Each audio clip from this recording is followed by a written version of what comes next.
नमस्कार। मैं राकेश गुणवंत तामनकर आप सभी का मेरे इस वीडियो चैनल के ऊपर स्वागत करता हूं। मित्रों, आज 8 तारीख है और शेगांव के महान संत श्री गजानन महाराज जी का आज प्रगट दिन है।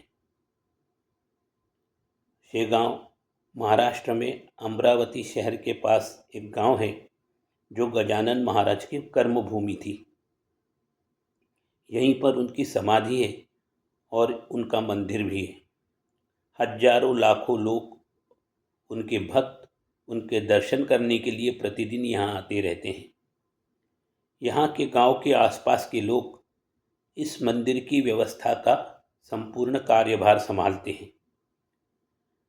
यह मंदिर अपनी मंदिर व्यवस्था के कारण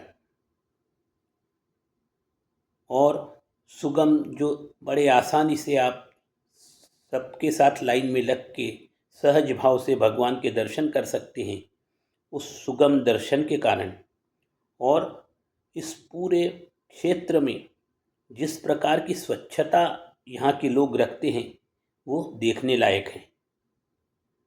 आपका मन उस कारण भक्ति भाव से यहाँ भाव विभोर हो जाएगा। तो जिन लोगों ने अभी तक गजानन महाराज जी का दर्शन न किया हो और जिन्होंने किया भी है, उन सभी से मेरा अनुरोध है कि एक बार महाराष्ट्र में आप शेगांव में जाके गजानन महाराज जी का अवश्य दर्शन करें। बहुत से लोग अपनी मनोकामना लेकर गजानन महाराज जी के पास जाते हैं और उनकी सारी मनोकामनाएं पूर्ण हो जाती हैं। तो चलिए आज के हम अपने विषय के बारे में सोचते हैं, उसका विश्लेषण देखते हैं। श्री संत रामदास स्वामी द्वारा रचित सार्थदास बोध सगुण परीक्षा 7, तो इसका विश्लेषण आज मैं करूँगा। पिछले भाग में आपने देखा था कि जो बच्चा बचपन में माँ को सर्वाधिक प्रियतम अपना मानता था, माँ के बिना जो रह नहीं सकता था, वो जब बड़ा हो जाता है तो यदि पत्नी और पुत्र इन दोनों को पाकर उसका मन प्रपंच में लीन हो जाता है। वो बड़े आनंद के साथ प्रपंच करने लगता है। उसके मन में लोभ की भावना बढ़ जाती है। पत्नी को पाकर और पत्नी और पुत्र को पाकर वो विचार करने लगता है कि मेरे समान इस सुखी इस संसार में और कौन हो सकता है। उसके आगे संत रामदास स्वामी कहते हैं, यदि पुत्र को अपनी पत्नी नहीं दिखी तो वो बड़ा बेचैन हो जाता है। अर्थात पुत्र व्यवसाय से या नौकरी से या अन्यत्र कहीं से भी जब भी अपने घर आता है तो वो सबसे प्रथम दर्शन अपने पत्नी के प्राप्त करना चाहता है। पत्नी के साथ ज़्यादा से ज़्यादा समय बिताने के लिए वो सोचने लगता है कि उसके माता पिता, भाई बहन, रिश्तेदार ये कोई भी साथ ना रहे तो मैं ज़्यादा से ज़्यादा समय अपने पत्नी के साथ बिता सकता हूँ। अर्थात जब पत्नी अपने सास ससुर, देवर भाभी, देवर ननंद और रिश्तेदारों के साथ रहना नहीं चाहती तो पुत्र जो है वो पत्नी का साथ देता है और अपने परिवार से अलग हो जाता है। संत रामदास स्वामी कहते हैं, स्त्री संग में वो सब कुछ भूल जाता है। लाज लज्जा मर्यादा, समाज की मान्यताएं, पुराने रीति रिवाज, इस किसी भी बात का उसको ध्यान नहीं रहता। वो तो केवल उसका मन अपने पति पत्नी के साथ ही रमा हुआ होता है। काम जनित सुख के कारण पति और पत्नी में प्रेम संबंध प्रगाढ़ हो जाते हैं और वे दोनों फिर प्रपंच करने में लीन हो जाते हैं। संत रामदास स्वामी कहती है कि यह पत्नी यदि थोड़ी देर भी ना दिखे तो वो पुत्र बेचैन हो जाता है वो प्रेम पात्र स्त्री उसका चित्त हर लेती है। जब बचपन में बालक को अपनी माता नहीं दिखी थी, तब वो जिस प्रकार बेचैन होता था और दुखी हो जाता था, उसी प्रकार वो जो बालक अब बड़ा होके पुत्र हुआ है, उसकी शादी हो चुकी है, तो अपने पत्नी को न देखकर वो बेचैन हो जाता है और पत्नी के प्रेम जाल में फंसकर उसका चित्त जो है वो पत्नी हर लेती है। स्त्री का मंजुल मधुर आवाज, उत्तम संभाषण, मर्यादा और लाज लज्जा युक्त उनका वर्तन, सुंदर मुखकमल, गहरी आँखें, ये सब मिलकर पुत्र का चित्त हरण कर लेते हैं और वह पुत्र स्त्री के मोह जाल में फंस जाता है। स्त्री के प्रति होने वाला प्रेम और उस प्रेम वेग को वो पुत्र रोक नहीं पाता। इस कारण उसका अपने व्यवसाय और नौकरी धंधा जो कुछ भी वो करता हो उसके ऊपर असर पड़ने लगता है, क्योंकि उसका अन्यत्र कहीं मन नहीं लगता। उसका मन तो सदैव पत्नी के साथ ही रमा रहता है। घर से बाहर अपने व्यवसाय और नौकरी में जहाँ कहीं भी हो, वहाँ वो भौतिक रूप से यानी तन उसका तो वहाँ मौजूद होता है, परंतु मन जो है वो पत्नी के साथ घर में ही होता है। संत रामदास स्वामी कहते हैं, अत्यंत प्रेम पूर्वक संभाषण कर रही उस अपनी पत्नी के साथ पुत्र का चित्त वो स्त्री हरण कर लेती है। पत्नी जो है अत्यंत मधुर कोमल सुंदर संभाषण अपने पति के साथ करती है और उस कारण पति का चित्त जो है वो स्त्री हर लेती है और वो स्त्री के बिना अपने आप को अधूरा समझने लगता है। संत रामदास स्वामी कहते हैं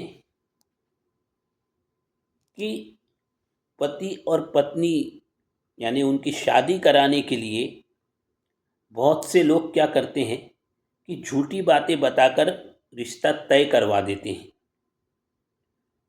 और वो झूठी बातें निकलने के कारण पति और पत्नी में कई बार मनमुटाव हो जाता है और वो ऐसा होने पर स्त्री जो है अपनी आत्महत्या कर लेती है। तो लोगों को जो सच है केवल वही वधू पक्ष को और वर पक्ष को बताना चाहिए।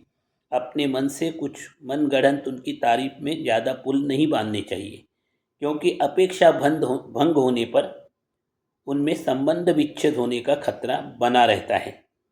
तो जो सच है केवल वही बताएं। अक्सर लोग क्या है कि लड़के का आमदनी ज़्यादा बढ़ाकर बता देते हैं और वैसा वो लड़का होता नहीं है, या लड़की के गुण के बारे में ज़्यादा बढ़ा चढ़ाकर बता दिया जाता है, वैसी वो होती नहीं है। तो अपेक्षा भंग होने के कारण पति पत्नी में संबंध विच्छेद जैसी स्थिति बन जाती है।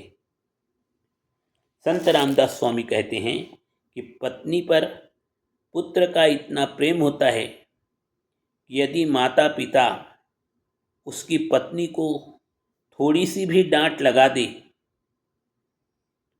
तो वह पुत्र उसको सहन नहीं कर पाता और अपने मन में ही ये बात रख लेता है। संत रामदास स्वामी कहते हैं कि जिस माता पिता से वो बहुत ज़्यादा प्यार करता था बचपन में, वही माता पिता यदि उसकी प्रियतम पत्नी को उसकी गलती के कारण कुछ डांट दे, हल्का सा ही डांटे, तब भी पुत्र उस डांट को सहन नहीं कर पाता और वो बात अपने मन में रख लेता है। रामदास स्वामी कहते हैं, पत्नी का साथ देते हुए पुत्र कभी कभी अपने माता पिता को भी भला बुरा कह देता है। माता पिता को भला बुरा कहने में उसको जरा भी हिचक नहीं लगती तथा अंत में वो अपने माता पिता से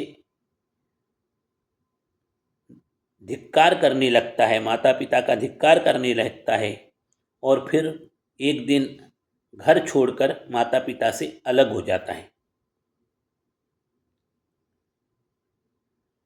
तो जो माता पिता बचपन में उसको सर्वाधिक प्रिय थे, पत्नी आने के बाद वही माता पिता उसको भार लगने लगते हैं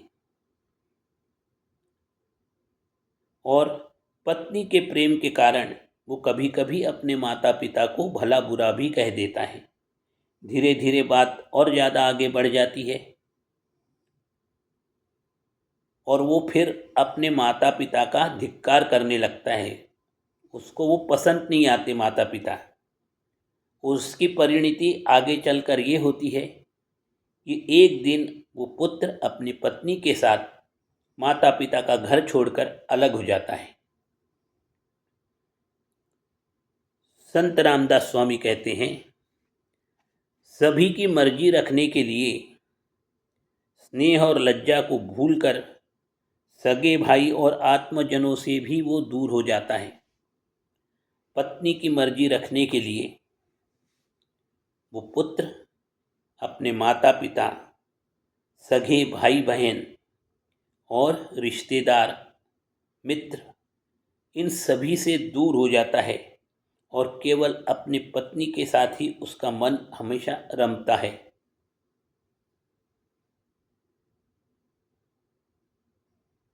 वो पत्नी पत्नी से इतना प्रेम करने लगता है। संत रामदास स्वामी कहते हैं कि पुत्र अपनी पत्नी से इतना अधिक प्रेम करने लगता है कि वह उस स्त्री का गुलाम बन जाता है, जोरू का गुलाम। जो बात स्त्री उसको कहेगी उसी को सच मानकर उसी के अनुसार वर्तन करता है। वो कहेगी उठो तो उठ जाएगा, कहेगी बैठो तो बैठ जाएगा। उसका विवेक जो है वो शून्य हो जाता है। वो कुछ सोच समझ सकने की स्थिति में नहीं रहता।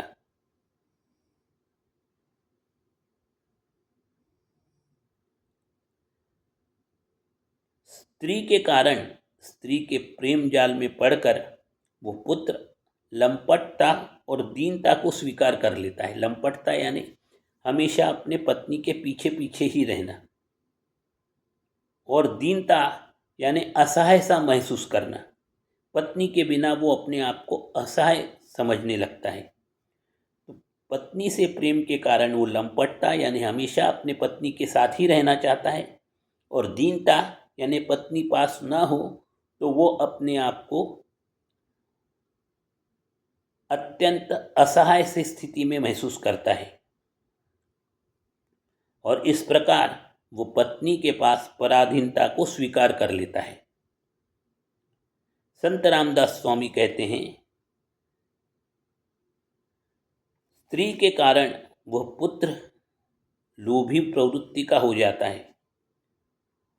जैसे प्रपंच की शुरुआत होती है तो मुझे ये चाहिए, मुझे ये सुख सुविधा चाहिए। यदि हमारे पड़ोसी ने कार ले ली है तो हमें भी कार लेनी चाहिए, उससे बड़ी, उससे महंगी ज़्यादा कार लेनी चाहिए। तो इस प्रकार की लोभ वृत्ति स्त्री के कारण उस पुत्र में उत्पन्न हो जाती है। इस लोभ वृत्ति के कारण वह पुत्र अपने सामाजिक जीवन का जो उसका मुख्य दायित्व है, दान धर्म करना, तीर्थ यात्रा करना, भगवान का भजन पूजन करना, स्वाध्याय करना, जाप करना, ये सभी बातों को वो भूलकर उससे दूर हो जाता है।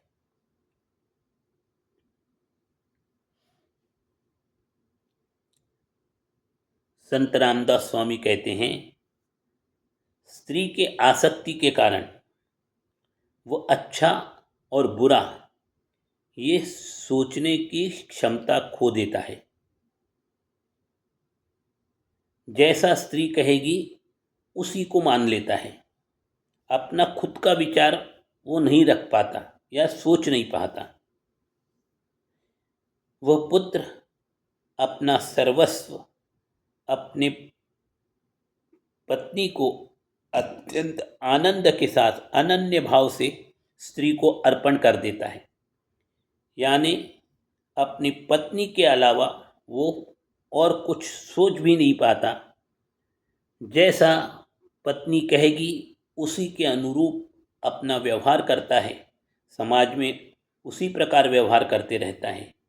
तो एक प्रकार से वो पत्नी का गुलाम हो जाता है। संत रामदास स्वामी कहते हैं उसके कारण वो एक प्रकार से अपनी पत्नी की पराधीनता को स्वीकार कर लेता है। तो आज का पॉडकास्ट यहीं तक। आपको मेरा ये पॉडकास्ट कैसे लगा, कृपया कमेंट बॉक्स में जाकर अपने कमेंट्स अवश्य दीजिए। और हमेशा ये की तरह मैं आज आपसे फिर से अनुरोध कर रहा हूँ कि ध्यान रखिए, मेरे इस चैनल को आप अवश्य लाइक करें, सब्सक्राइब करें और मित्रों और परिजनों के साथ शेयर भी करें। जय श्री राम। जय जय रघुवीर समर्थ।